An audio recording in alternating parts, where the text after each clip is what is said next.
Here we are again, folks, this time to talk about what I am bringing to USBC Open Championships 2024 at South Point in Vegas.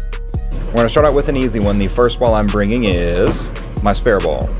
If you can't tell from this video, I have a hard enough time hitting the 10-pin with a plastic ball, so there's no sense in me trying to throw a reactive ball or a urethane ball as a spare ball and trying to take my hand out of it. So for me, spot number one absolutely has to be my plastic ball. This year, that happens to be my gold Belmo spare ball. Now, anyone could probably guess ball number two in my bag for Nationals this year, and that, of course, is going to be the IQ Tour Solid. That's the next one we'll see a couple shots of. I love the low differential, smooth, controllable ball that I get with the IQ Tour Solid. I love the motion. I love that it lets me keep my angle straighter, lets me throw the ball in front of me on a variety of conditions, specifically on flatter stuff. This is a ball that I keep a little bit of surface on. I think this one's at about 1500 grit at the moment, and I reserve the right, obviously, to knock that down in practice if I see fit. But this will likely be the first ball out of my bag each time we start bowling, start practice, just to get an idea what the lanes are doing, and from there I can go to something else if I need it. Because this will be the first thing out of my bag, for the most part, it'll probably be the ball that has the most surface on it. This will be followed closely by ball number 3 in my bag, which is an Optimum Idle. This one is drilled pin down. It's a 4.5 inch pin to pap and a 4 inch pin buffer. That's the one we're going to take a look at next. This ball has a little bit less surface overall than the IQ Tour Solid that I have, so it's going to provide a little more length. Overall, the core is bigger, so it's going to flare more. I find it a little bit better if I have to get left to right with something that's really, really smooth like this. This is on my smoother layout with a 4.5 inch pin. This basically gives me a really, really similar shape to that pin down IQ Tour Solid, but something that I can get more left to right with softer speed if I need to, that I can still get to come around the corner, where the IQ Tour just doesn't have enough core to make the corner the same way that this can. Now, ball number 3, this is not a mistake. This is another Optimum Idle. This one is pin up. Overall, it flares a little more. It is even shinier than the pin down Optimum Idle, so my IQ Tour Solid probably is at about 1500 grit. My pin down Optimum Idle probably is at 2000 grit. This one that's pin up is probably at 3000 grit or 4000 grit, and it's got some lane shine to it, so you can see even in the thumbnail it's pretty shiny.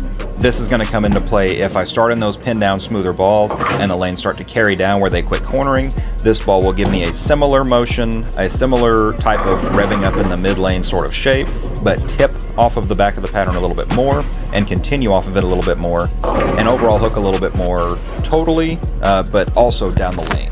So depending on if I start in the IQ Tour Solid or the pin down Optimum Idle, this is going to be that first sort of transition ball as the lanes start to carry down, and I need something that's going to get through that oil on the back part of the lane a little bit more.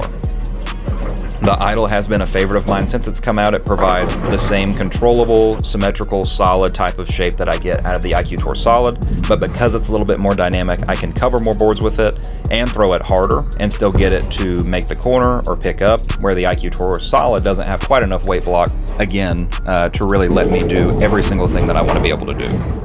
Ball number 4 coming up is the Virtual Energy Blackout. This one is 5x4 by 2 1/4, so the same layout as that pin-up Optimum Idle.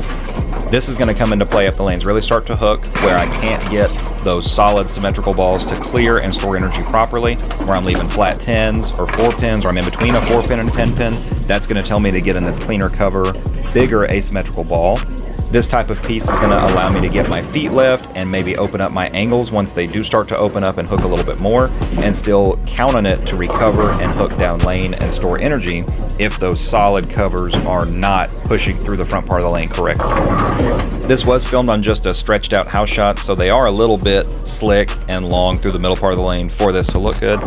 However, if some early friction develops on the conditions that we're bowling on out in Vegas, then I can count on this ball to push through it and still have plenty left on the back part of the lane with that bigger, stronger asymmetrical core.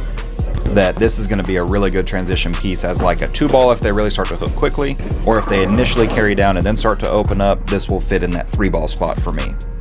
We have a few ASIMs in the line that could have gone in this spot, but overall it's really hard to argue with the Vivo and the way that it has really been successful for me since it's come out.